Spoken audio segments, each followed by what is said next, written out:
Hello, welcome to all UPSC and WBCS aspirant to my YouTube channel. আজকে আমি তোমাদের পলিটির যেই ক্লাসটি করাচ্ছি, এই ক্লাসে আমরা জানব পার্লামেন্টারি সিস্টেম এবং প্রেসিডেন্সিয়াল সিস্টেম। পার্লামেন্টারি সিস্টেম এবং প্রেসিডেন্সিয়াল সিস্টেম কাকে বলে এবং এদের মধ্যে তফাৎটা কোথায়, সেটা আমরা এই ক্লাসে বিস্তারিতভাবে আলোচনা করব। তোমরা ভিডিওটা দেখো। তো ক্লাসটি শুরু করছি।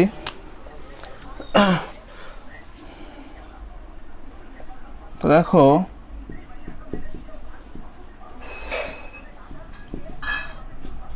পার্লামেন্টারি সিস্টেম আর কি প্রেসিডেন্সিয়াল সিস্টেম।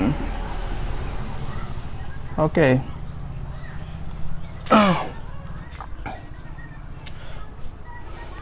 তো দেখো পার্লামেন্টারি সিস্টেম, তো কোথায় পার্লামেন্টারি সিস্টেম আছে? আমাদের ভারতবর্ষে পার্লামেন্টারি সিস্টেম আছে। তাহলে পার্লামেন্টারি সিস্টেমের উদাহরণটা কি? ইন্ডিয়া আর কি ব্রিটেন।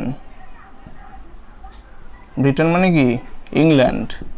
তো ইন্ডিয়া এবং ব্রিটেনে কি আছে? পার্লামেন্টারি সিস্টেমের গভর্নমেন্ট আছে। এবং প্রেসিডেন্সিয়াল সিস্টেম কোথায় আছে? সেটা হচ্ছে ইউএসএ। ইউএসএ মানে কি? United states of America. সেখানে প্রেসিডেন্সিয়াল সিস্টেম আছে। তো আমরা জানবো পার্লামেন্টারি সিস্টেম কি এবং প্রেসিডেন্সিয়াল সিস্টেমটা আসলে কি। তো দেখো এখানে পার্লামেন্টারি সিস্টেমে, দেখো পার্লামেন্টারি সিস্টেমে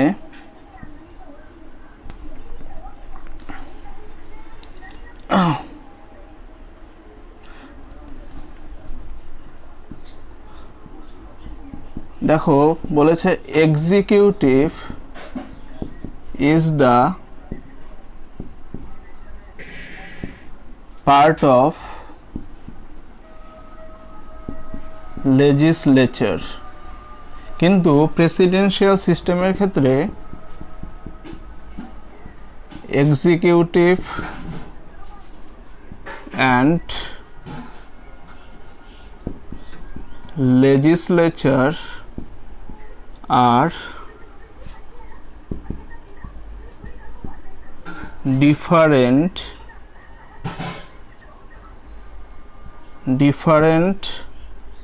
bodies. ওকে, তো এখানে দেখো আমি কি বললাম, executive is the part of legislature. Parliamentary সিস্টেমের ক্ষেত্রে এক্সিকিউটিভ হচ্ছে লেজিসলেটরের পার্ট।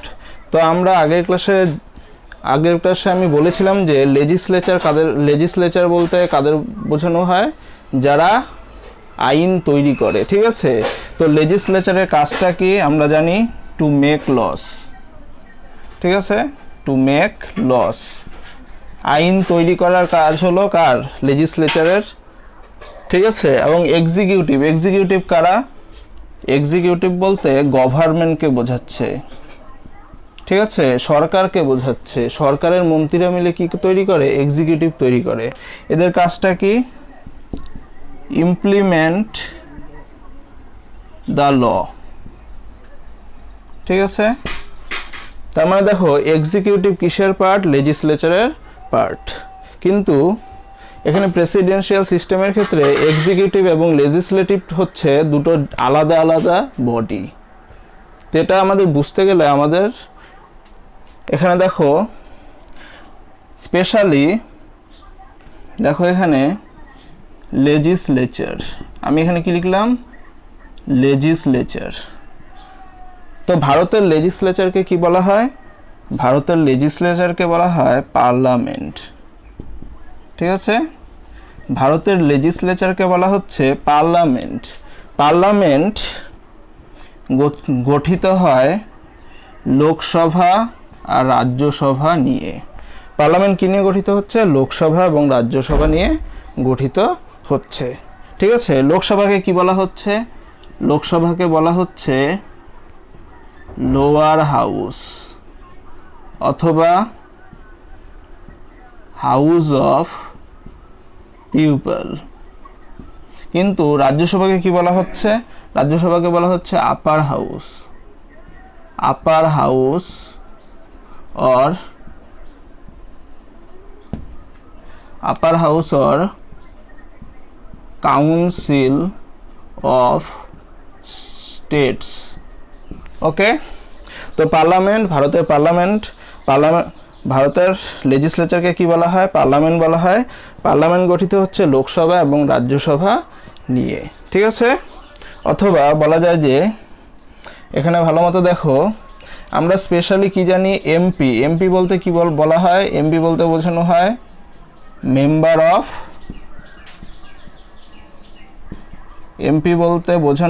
Member of parliament. পার্লামেন্টের যে মেম্বার তাদের কি বলা হয়? এমপি। এমপিদের কিভাবে ইলেক্ট করা হয়? এমপিদের ইলেক্ট করা হয় লোকসভা ভোটের দ্বারা। কি ভোটের দ্বারা? লোকসভা ভোট অথবা রাজ্যসভা ভোট। তো এমপি মানে কি? এমপি মানে হচ্ছে মেম্বার অফ পার্লামেন্ট। এই যে হলো এমপি, এদের হচ্ছে লোকসভা ভোটের মাধ্যমে ইলেক্ট করা হয় এবং এমপিদের রাজ্যসভা ভোটের মাধ্যমে কি করা হয়? ইলেক্ট করা হয়। এবং এই যে এমপি আছে যাদের হচ্ছে লোকসভা এবং রাজ্যসভার যারা মেম্বার, এই যে এমপিরা, এই এমপির মধ্যে কিছু এমপি কি হয়ে যায়? মিনিস্টার হয়ে যায়। এমপিগুলো কি হয়ে যায়? কিছু এমপি মিনিস্টার হয়ে যায়, মন্ত্রী হয়ে যায়, ঠিক আছে। এবং দেখো,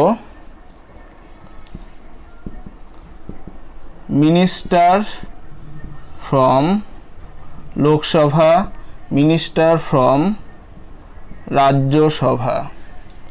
মিনিস্টার ফ্রম লোকসভা এবং মিনিস্টার ফ্রম রাজ্যসভা। তাহলে লোকসভা থেকে মন্ত্রী এবং রাজ্যসভা থেকে মন্ত্রী নিয়ে কি গঠন করা হয়?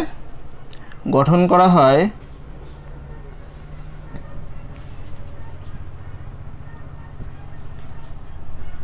করা হয় মন্ত্রিসভা। কি গঠন করা হয়? মন্ত্রিসভা, ঠিক আছে। অথবা এটাকে মন্ত্রিসভাকে কি বলা হয়? কালেকশন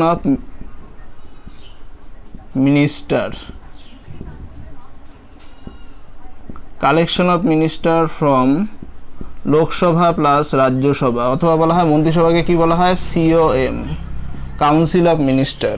কি বলা হয়? কাউন্সিল অফ মিনিস্টার, ঠিক আছে। কাউন্সিল অফ মিনিস্টার, ওকে। তো দেখো, এই যে লেজিসলেচার কাদের নিয়ে গঠিত হয়? লেজিসলেচার গঠিত হয় MPs of Lok Sabha plus MPs of Rajya Sabha, ঠিক আছে। তো মনে রাখবে, এখন আমি ভালো মতো বুঝাচ্ছি ব্যাপারটা, ঠিক আছে। দেখো এখানে কি বলেছে? এক্সিকিউটিভ হচ্ছে কিসের অংশ? লেজিসলেচারের অংশ, ঠিক আছে। এক্সিকিউটিভ কার অংশ? লেজিসলেচারের অংশ। কিসের ক্ষেত্রে? পার্লামেন্টারি সিস্টেমের ক্ষেত্রে। কিন্তু কিভাবে এটা বুঝবো? সেটা হচ্ছে, দেখো, লেজিসলেচার কাদের নিয়ে গঠিত হয়? লোকসভার এমপি এবং রাজ্যসভার এমপি মিলে কি গঠিত হচ্ছে? লেজিসলেচার গঠিত হচ্ছে, ঠিক আছে। লেজিসলেচারের কাজ কি? লেজিসলেচারের কাজ হচ্ছে আইন তৈরি করা, to make loss for the country, ঠিক আছে। এবং দেখো, এই যে এমপি, এই এমপিগুলো কি হয়ে যাচ্ছে পরবর্তীতে?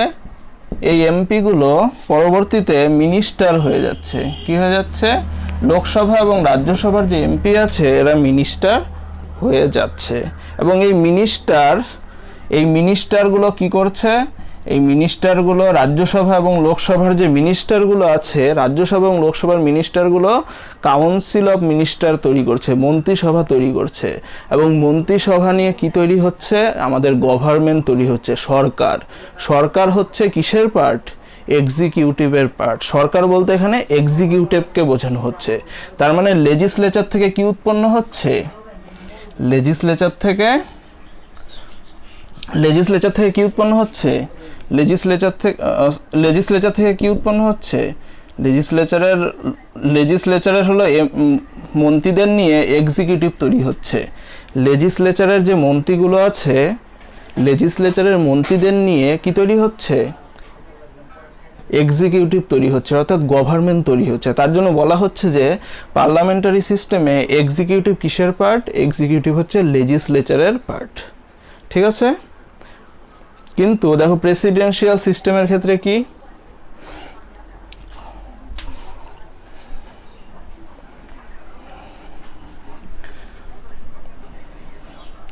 প্রেসিডেন্সিয়াল সিস্টেম বোঝাচ্ছি। এখানে দেখো প্রেসিডেন্সিয়াল সিস্টেমে প্রেসিডেন্ট আছে, এখানে প্রেসিডেন্সিয়াল সিস্টেমে দেখো প্রেসিডেন্সিয়াল সিস্টেমেও কি আছে? লেজিসলেচার আছে, লেজিসলেচার। আর কি আছে? প্রেসিডেন্সিয়াল সিস্টেমেও কি আছে? এক্সিকিউটিভ আছে, এবং কি আছে? জুডিশিয়ারি আছে। ঠিক আছে, তো পার্লামেন্টারি সিস্টেমেও 3টি বডি আছে। পার্লামেন্টারি সিস্টেমে কি কি বডি আছে? 1 নম্বর লেজিসলেচার, এক্সিকিউটিভ, জুডিশিয়ারি। তো পার্লামেন্টারি সিস্টেমের ক্ষেত্রেও 3টি বডি আছে এবং প্রেসিডেন্সিয়াল সিস্টেমের ক্ষেত্রেও 3টি বডি আছে। কিন্তু দেখো এই যে প্রেসিডেন্সিয়াল সিস্টেমে লেজিসলেচারকে কি বলা হয়? কংগ্রেস বলা হয়। আমাদের ভারতের ক্ষেত্রে কি বলা হয়? লেজিসলেচারকে বলা হয় পার্লামেন্ট, কিন্তু প্রেসিডেন্সিয়াল সিস্টেমের ক্ষেত্রে লেজিসলেচারকে বলা হচ্ছে কংগ্রেস। লেজিসলেচারের নাম হচ্ছে কংগ্রেস। এবং এক্সিকিউটিভ, এবং দেখো এই লেজিসলেচারের মধ্যে কি আছে? আপার হাউস আছে। আপার হাউস মানে কি? লোকসভা। আপার হাউস বলতে কি বোঝাচ্ছে? লোকসভাকে বোঝাচ্ছে। এবং লেজিসলেচারের মধ্যে কি আছে?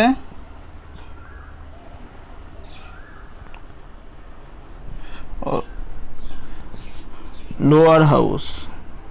লোয়ার হাউস মানে কি? লোকসভা। ঠিক আছে, তো লোকসভাকে কি বলা হয়?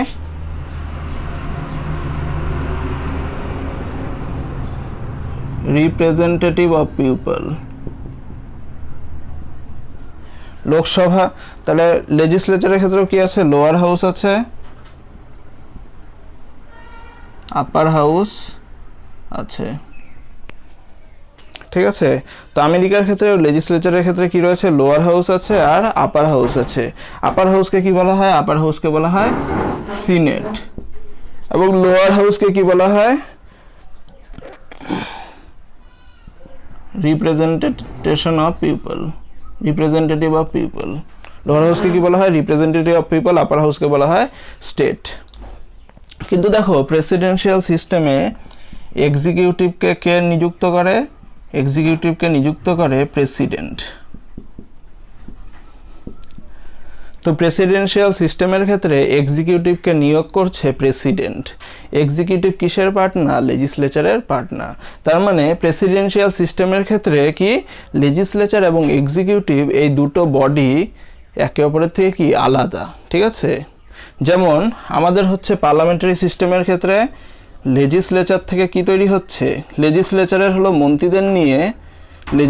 মন্ত্রীদের নিয়ে কি তৈরি হচ্ছে? এক্সিকিউটিভ তৈরি হচ্ছে। তার মানে আমাদের পার্লামেন্টারি সিস্টেমের ক্ষেত্রে executive is a part of legislature, কিন্তু প্রেসিডেন্সিয়াল সিস্টেমের ক্ষেত্রে এক্সিকিউটিভ এবং লেজিসলেচার এই দুটো হচ্ছে ডিফারেন্ট বডি। ঠিক আছে, তারপরে দেখো পার্লামেন্টারি সিস্টেমের ক্ষেত্রে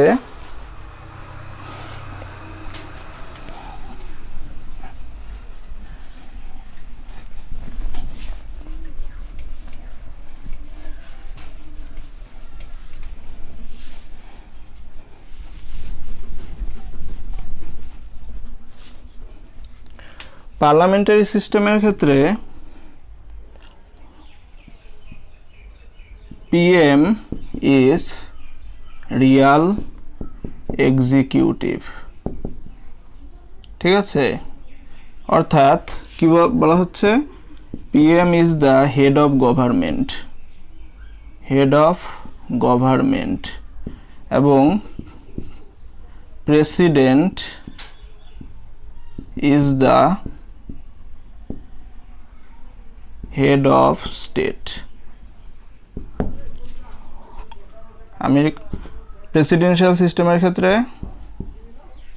president is the Real executive. President is the Real executive head of the government and state. তো দেখো, তো আমাদের দেশে প্রাইম মিনিস্টার হচ্ছে রিয়াল এক্সিকিউটিভ। তার মানে আমাদের দেশে সমস্ত ক্ষমতা কার কাছে আছে? আমাদের দেশের সমস্ত ক্ষমতা হচ্ছে প্রাইম মিনিস্টারের হাতে, এবং প্রাইম মিনিস্টারকে জন্য বলা হচ্ছে হেড অফ দ্য গভর্নমেন্ট। কিন্তু আমাদের দেশে যে প্রেসিডেন্ট আছে, প্রেসিডেন্ট শুধুমাত্র নামে মাত্র হেড, ঠিক আছে?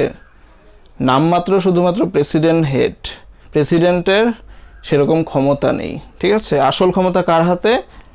আসল ক্ষমতা প্রধানমন্ত্রীর হাতে। তাই বলা হয়েছে পার্লামেন্টারি সিস্টেমে পিএম হচ্ছে রিয়াল এক্সিকিউটিভ, পিএম এর হাতে সমস্ত ক্ষমতা থাকে, এবং প্রেসিডেন্ট হচ্ছে নামে মাত্র একজন হেড, ঠিক আছে, স্টেটের হেড। কিন্তু প্রেসিডেন্সিয়াল সিস্টেমের ক্ষেত্রে প্রেসিডেন্ট হচ্ছে Real executive of the state এবং হচ্ছে হেড অফ দ্য গভর্নমেন্ট। তো আমেরিকার ক্ষেত্রে কে মেন? কার হাতে সমস্ত ক্ষমতা? প্রেসিডেন্টের হাতে সমস্ত রকম ক্ষমতা। সে হচ্ছে গভর্নমেন্টের হেড এবং স্টেটের হেড, ঠিক আছে? এবং দেখো, আমাদের ক্ষেত্রে আমরা কি করি?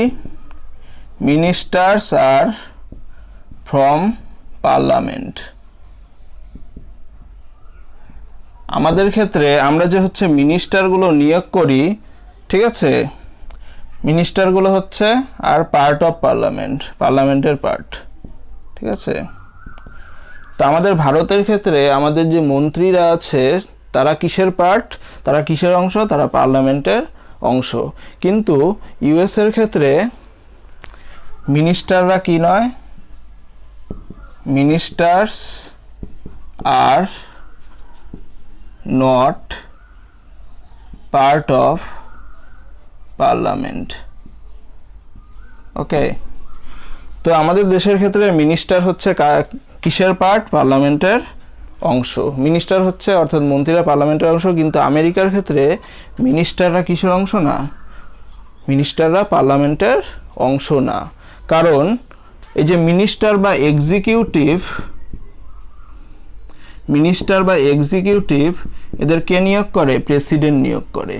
কে নিয়োগ করে? এক্সিকিউটিভকে কে নিয়োগ করে? প্রেসিডেন্ট নিয়োগ করে। এবং প্রেসিডেন্ট এই সমস্ত এক্সিকিউটিভকে নিয়োগ করে নিজের দেশের লোকেদের মধ্যে থেকে। তো আমেরিকায় হচ্ছে প্রেসিডেন্ট আছে এবং আমেরিকায় লোক আছে। তো প্রেসিডেন্ট যাকে ইচ্ছা তাকে কি করতে পারবে? মিনিস্টার বানাতে পারবে। কিন্তু আমাদের দেশে কি হয়? আমাদের দেশে মিনিস্টার হতে গেলে অবশ্যই পার্লামেন্টের পার্ট হতে হবে, এবং কেউ যদি পার্লামেন্টের অংশ না হয় তাকে 6 মাসের মধ্যে পার্লামেন্টের মেম্বার হতে হবে, না হলে সে কি হতে পারবে না? সে হচ্ছে পার্লামেন্টের অংশ হতে পারবে না, ঠিক আছে? তারপরে দেখো, আমাদের দেশের ক্ষেত্রে কি হয়? আমাদের দেশের ক্ষেত্রে হচ্ছে এক্সিকিউটিভ আর রেসপন্সিবল। আমাদের দেশের ক্ষেত্রে এক্সিকিউটিভ কি হয়? রেসপন্সিবল টু পার্লামেন্ট, ঠিক আছে? তো আমাদের দেশের ক্ষেত্রে এক্সিকিউটিভ সবসময় পার্লামেন্টের কাছে কি থাকবে? দায়বদ্ধ থাকবে। কিন্তু আমেরিকার ক্ষেত্রে কি হয় না? আমেরিকার ক্ষেত্রে প্রেসিডেন্ট এবং এক্সিকিউটিভরা কি হয় না? এক্সিকিউটিভ নট রেসপন্সিবল টু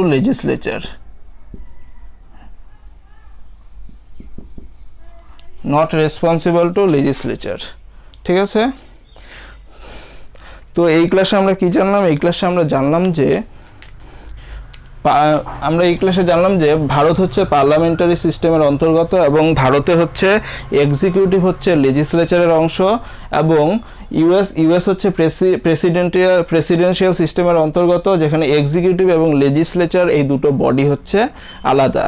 আমাদের দেশের ক্ষেত্রে যেটা হচ্ছে পার্লামেন্টারি সিস্টেম, সেই সিস্টেমে সমস্ত যে হচ্ছে ক্ষমতাটা সেটা হচ্ছে প্রধানমন্ত্রীর হাতে, ঠিক আছে, এবং প্রেসিডেন্ট হলো নামে মাত্র একজন স্টেটের হেড। কিন্তু আমেরিকার ক্ষেত্রে রিয়াল পাওয়ারটা কার হাতে থাকে? আমেরিকার ক্ষেত্রে রিয়াল পাওয়ারটা থাকে প্রেসিডেন্টের হাতে, ঠিক আছে। প্রেসিডেন্ট শুধুমাত্র গভর্নমেন্টের হেড না, প্রেসিডেন্ট স্টেটেরও হেড। তারপর বললাম যে minister are part of parliament. আমাদের দেশের ক্ষেত্রে হচ্ছে মিনিস্টার হতে গেলে অবশ্যই পার্লামেন্টের মেম্বার হতে হবে। যদি কেউ হচ্ছে পার্লামেন্টের মেম্বার না থাকে তাহলে তাকে 6 মাসের মধ্যে পার্লামেন্টের মেম্বার হতে হবে, তাহলেই মিনিস্টার পদে থাকতে পারবে।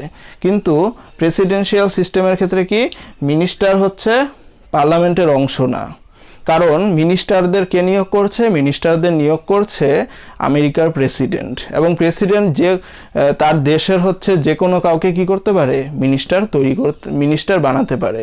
তাই এবং তারপর আমি কি বললাম, আমাদের দেশে হচ্ছে এক্সিকিউটিভ সবসময় কি করবে? পার্লামেন্টের প্রতি রেসপন্সিবল থাকবে, ঠিক আছে। কোনো কিছু করলে অবশ্যই পার্লামেন্টে জবাব দিতে হবে, ঠিক আছে, লেজিসলেচারকে জবাব দিতে হবে কেন এটা করলো। কিন্তু আমেরিকার ক্ষেত্রে কি প্রেসিডেন্ট এবং এক্সিকিউটিভ কার প্রতি রেসপন্সিবল না? প্রেসিডেন্ট এবং এক্সিকিউটিভ লেজিসলেচারের প্রতি পার্লামেন্টের প্রতি কি না? দায়বদ্ধ না। সো স্টুডেন্টস, আজকে আমি তোমাদের পার্লামেন্টারি সিস্টেম এবং প্রেসিডেন্সিয়াল সিস্টেম সম্পূর্ণ করালাম। ভিডিওটি ভালো লাগলে অবশ্যই লাইক করবে এবং চ্যানেলটিকে অবশ্যই সাবস্ক্রাইব করে নেবে। আজকে এটুকুই থাকলো, ধন্যবাদ।